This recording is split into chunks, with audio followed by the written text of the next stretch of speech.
안녕하세요. 자유교회 이진우 목사가 보내드리는 아침 묵상입니다. 오늘도 예수 그리스도의 향기를 내는 복된 하루가 되시길 바랍니다. 10월 26일 월요일 아침 묵상입니다. 오늘은 들어야 할 말과 듣고 싶은 말이라는 제목으로 사무엘 하 14장 1절로 3절, 19절로 21절의 말씀 묵상합니다. 수리아의 아들 요압이 왕의 마음이 압살롬에게로 향하는 줄 알고 드고아의 사람을 보내 거기서 지혜로운 여인 하나를 데려다가 그에게 이르되 청하건대 너는 상주가 된 것처럼 상복을 입고 기름을 바르지 말고 죽은 사람을 위하여 오래 슬퍼하는 여인같이 하고 왕께 들어가서 그에게 이러하게 말하라고 요압이 그의 입에 할 말을 넣어 주니라. 왕이 이르되 이 모든 일에 요압이 너와 함께 하였느냐 하니 여인이 대답하여 이르되 내 주 왕의 살아계심을 두고 맹세하옵나니 내 주 왕의 말씀을 자로나 우로나 옮길 자가 없으리이다. 왕의 종 요압이 내게 명령하였고 그가 이 모든 말을 왕의 여종의 입에 넣어 주었사오니 이는 왕의 종 요압이 이 일의 형편을 바꾸려 하여 이렇게 함이니이다. 내 주 왕의 지혜는 하나님의 사자의 지혜와 같아서 땅에 있는 일을 다 아시나이다 하니라. 왕이 요압에게 이르되 내가 이 일을 허락하였으니 가서 청년 압살롬을 데려오라 하니라. 코비드-19 팬데믹 가운데 또 한 주를 시작합니다. 한 주간도 조심하시어 안전하고 건강하시길 축복하며 아침 묵상 시작합니다. 다윗의 맏아들 암논이 자신의 이복 동생 다말을 강제로 성폭행하고는 헌신짝처럼 버렸습니다. 다윗의 자녀들 사이에 도저히 있어서는 안 되는 불미스러운 일이 벌어졌습니다. 아버지 다윗은 당시 율법에 따라 암논과 다말을 결혼시켜 암논의 부당한 행위에 마땅히 책임을 지게 해야 했습니다. 당시 시대 상황에서는 성폭행당한 피해자를 가해자와 결혼시켜 책임지게 하는 것이 피해자를 돕는 유일한 길이었습니다. 물론 지금의 문화에서는 성폭행당한 피해자를 가해자와 결혼시키는 것이 도저히 말도 안 되는 끔찍한 일입니다. 이처럼 구약의 율법은 특정한 시대와 나라와 문화에 대한 구체적인 법이었습니다. 그런데 성경에 기록된 율법이라며 수천 년 전 특정한 시대와 나라와 문화에 주신 법을 수천 년이 지난 후에도 그대로 적용하고 지켜야 한다고 주장하는 것은 매우 심각한 성경의 오해이며 왜곡입니다. 지금 우리가 지켜야 할 것은 구약 성경에 나오는 율법의 규정이 아니라 율법의 정신입니다. 이것은 복음도 마찬가지입니다. 신약성경 복음서나 서신서에 기록된 여러 규정을 지키는 것이 복음을 지키는 것이 아닙니다. 복음서나 서신서에 기록된 여러 규정에 나타난 복음의 정신을 지키는 것만이 복음을 지키는 것입니다. 이것을 오해하여 잘못 적용하면 복음은 구약 성경의 율법처럼 시대착오적인 종교 교리가 되고 맙니다. 암논의 악행에 대해 다윗이 아무런 조치도 취하지 않자 다말의 친오빠 압살롬은 암논을 죽여 복수합니다. 암논을 죽인 압살롬은 그 즉시 자기 어머니 나라 그슬로 도망하여 그곳에서 3년 동안 피난 생활을 합니다. 비록 압살롬이 암논을 살해했다고는 하지만 다윗의 마음은 압살롬에게 있었습니다. 사무엘하 13장 39절이죠. 다윗 왕의 마음이 압살롬을 향하여 간절하니 암논은 이미 죽었으므로 왕이 위로를 받았음이더라. 다윗의 마음이 압살롬에게 있었다는 것은 다윗이 자신의 왕위를 이을 후계자로 압살롬을 염두에 둔 것이라고 해석할 수 있습니다. 왕의 마음이 구슬로 도망친 압살롬에게 있음을 눈치챈 군대 장관 요압이 다윗에게 압살롬을 귀국시킬 명분을 만들어주기 위해 꾀를 냅니다. 요압은 드고아의 가부를 다윗에게 보내어 다윗이 압살롬을 데려올 수 있는 그럴듯한 명분을 만들어줍니다.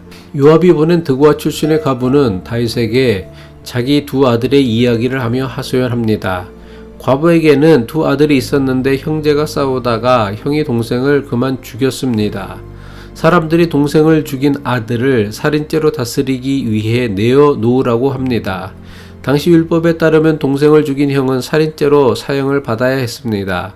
사람들의 요구대로 맏아들을 내어주면 하나 남은 아들마저 사형을 당하여 과부의 가부는 대가 끊기게 되고 맙니다. 가부의 이야기를 들은 다윗은 동생을 죽인 아들이 그 어떤 처벌도 받지 않을 것을 약속합니다.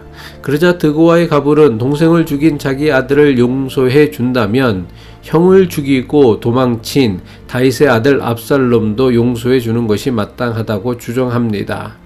과부의 두 아들 이야기는 실제 과부에게 일어난 사건이 아니었습니다.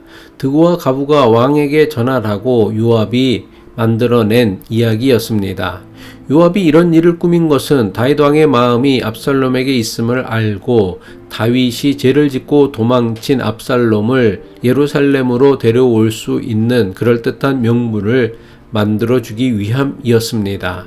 다윗은 드고와 가부의 이야기를 듣고는 이 모든 것이 요압이 꾸민 것임을 알았습니다. 사무엘하 14장 19절이죠. 왕이 이르되 이 모든 일에 요압이 너와 함께 하였느냐 하니 여인이 대답하여 이르되 내 주 왕의 살아계심을 두고 맹세하옵나니 내 주 왕의 말씀을 좌로나 우로나 옮길 자가 없으리이다. 왕의 종 요압이 내게 명령하였고 그가 이 모든 말을 왕의 여종의 입에 넣어 주었사오니. 이 모든 것이 요압이 꾸민 일임을 알아챈 다윗은 어떻게 해야 합니까? 단호히 요압이 꾸민 일을 거절해야 합니다. 하지만 다윗은 그렇게 하지 않았습니다. 못 이기는 척 요압이 만들어준 명분을 기회 삼아 도망친 압살롬을 예루살렘으로 데려오게 합니다. 사무엘하 14장 21절이죠. 왕이 요압에게 이르되 내가 이 일을 허락하였으니 가서 청년 압살롬을 데려오라 하니라. 하지만 다윗이 요압의 계략을 따른 결과는 참담하고 비극적이었습니다.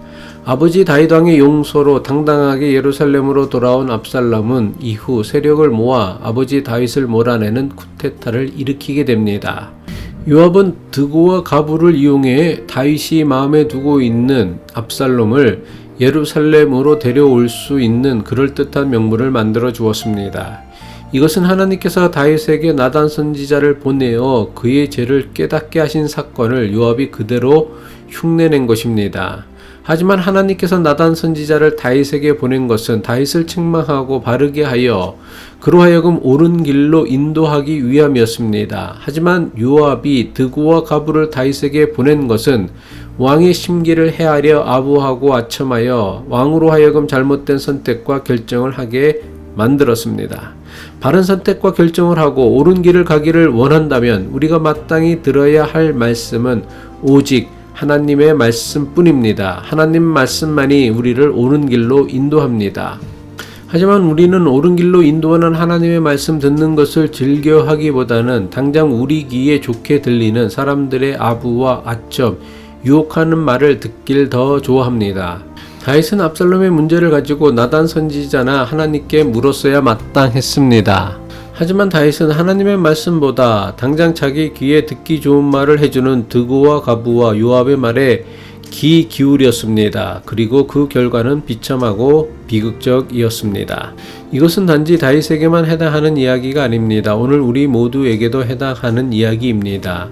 우리가 귀 기울여야 할 소리는 나를 이용하기 위해 아부하고 아첨하는 소리가 아니라 우리를 진심으로 사랑하시는 하나님의 말씀, 하나님의 음성, 하나님의 교훈을 들을 수 있어야 합니다. 마가복음 4장 23절 예수님의 권면이죠. 들을 귀 있는 자는 들으라. 기도하겠습니다.